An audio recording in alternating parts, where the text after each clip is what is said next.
ஒட்டஞ்சத்திரம் அருகே ஒற்றை யானை விவசாய நிலத்துக்குள் புகுந்து மக்காச்சோள கதிர்களை சாப்பிட்டு விட்டு சென்றதால் விவசாயிகள் அச்சமடைந்தனர். திண்டுக்கல் மாவட்டம் ஒட்டஞ்சத்திரம் அருகே உள்ள கோம்பைப்பட்டி கிராமத்தில் சேகர் என்பவர் 2 ஏக்கர் மக்காச்சோளம் அறுவடை செய்து நிலத்தில் வைத்திருந்தார்.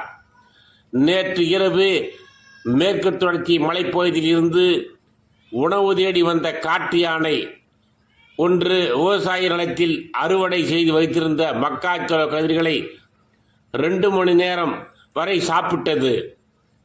இந்த தகவல் கிடைத்ததும் அக்கம் பக்கம் கிராமத்தில் இருந்தவர்கள் உடனடியாக சம்பவ இடத்துக்கு வந்து சத்தம் போட்டு காட்டு யானையை விரட்டினார்கள்.